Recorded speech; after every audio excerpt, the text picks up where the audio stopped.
السلام علیکم ورحمۃ اللہ وبرکاتہ۔ رفیق الرحمان زاویہ اسکول سسٹم گول باغ ملتان۔ آج کا ہمارا یہ لیکچر نمبر 18 اور 19 ہے۔ یہ دو لیکچر ہیں۔ اس کے اندر ہم جانا موضوعاتی مطالعہ کا سوال ہے، رسول صلی اللہ علیہ وسلم کی اطاعت کیوں ضروری ہے۔ اس سے پہلے ہم نے پڑھا تھا اللہ تبارک تعالیٰ کی محبت سے کیا مراد ہے، اور اس کا دوسرا سوال ہے رسول صلی اللہ علیہ وسلم کی اطاعت کیوں ضروری ہے۔ اس کا تعارف یہ ہے اس ہیڈنگ کا، اس سوال کا، کہ رسول صلی اللہ علیہ وسلم کی اطاعت کیوں ضروری ہے۔ رسول جو ہوتا ہے وہ اللہ تعالیٰ کا پیغام لے کر دنیا میں آتے ہیں۔ جتنے بھی رسول تھے وہ تمام کے تمام اللہ کا پیغام لے کر دنیا میں تشریف لاتے ہیں۔ وہ اپنی خواہشات نفسانی سے گفتگو نہیں کرتے، یعنی اپنی مرضی سے گفتگو نہیں کرتے، بلکہ وہ گفتگو کرتے ہیں جو اللہ چاہتے ہیں، یعنی جو اللہ بلوائیں وہی بولتے ہیں، اپنی طرف سے کوئی بول نہیں بولتے۔ اگر ہم رسول صلی اللہ علیہ وسلم کی اطاعت کریں گے تو حقیقت میں ہم اللہ کی اطاعت کریں گے۔ یہ سوال بھی آئے گا کہ رسول صلی اللہ علیہ وسلم کی اطاعت حقیقتاً کس کی اطاعت ہے، تو حقیقتاً اللہ کی اطاعت ہے۔ ارشاد ربانی رب تعالیٰ کا ارشاد ہے، سورۃ النساء کی آیت نمبر 80 میں اللہ نے فرمایا، وَمَن يُطِعِ الرَّسُولَ فقد اطاع اللہ، جس نے ومن اور جو کوئی یطیع اطاعت کرے گا رسول صلی اللہ علیہ وسلم کی، فقد اطاع اللہ، پس تحقیق اس نے اللہ کی اطاعت کی۔ نبی آخر الزمان، زمانے کے سارے زمانے کے آخری نبی، ہمارے پیارے نبی صلی اللہ علیہ وسلم اللہ کے آخری رسول ہیں، جنہیں دین کی تکمیل کا فریضہ دے کر بھیجا گیا۔ امت مسلمہ کے لیے ان کی زندگی ایک بہترین نمونہ ہے۔ ان کی اطاعت کے حوالے سے بہت سے دلائل دیے جا سکتے ہیں، جن میں سے چند ایک درج ذیل ہیں۔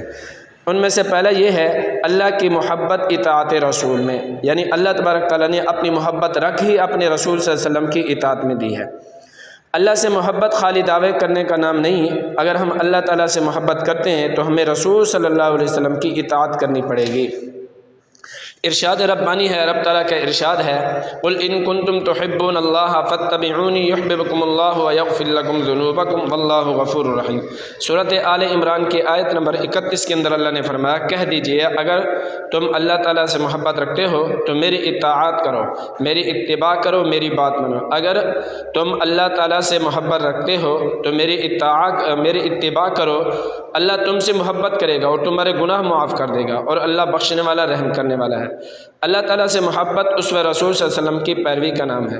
اگر ظاہری عمل میں دلی چاہت اور قلبی میلان نہ ہو تو یہ عمل منافقت بن جاتا ہے، یعنی ظاہر تو ہم کہیں کہ ہم رسول صلی اللہ علیہ وسلم سے اطاعت کرتے ہیں، محبت کرتے ہیں، لیکن عملاً ہم کچھ بھی نہ کرتے ہو، دل کے اندر کوئی چاہت نہ ہو، قلبی میلان نہ ہو، تو یہ ہم منافقت والا عمل بن جائے گا۔ دوسرے نمبر پر رسول صلی اللہ علیہ وسلم کے احسانات۔ رسول اکرم صلی اللہ علیہ وسلم نے انسانوں پر سب سے بڑا احسان یہ کیا کہ ان کا تعارف ان کے خالق سے کروا دیا، ان کے پیدا کرنے والے خالق، پیدا کرنے والے۔ لوگوں کو شرک سے نکالا، ہدایت کا راستہ دکھایا، لوگوں کو گمراہی سے نکال کر بھلائی اور کامیابی کی راہ بتلائی۔ اس کے لیے آپ صلی اللہ علیہ وسلم نے سخت سے سخت تکالیف برداشت کی، کس کے لیے؟ یہ کام کرنے کے لیے، ہدایت کا راستہ دکھلانے کے لیے، خالق کا تعارف کروانے کے لیے، بھلائی کا راستہ دکھلانے کے لیے سخت سے سخت تکالیف برداشت کی۔ آپ صلی اللہ علیہ وسلم کو جسمانی اذیتیں دی گئی، اذیتیں، تکلیفیں۔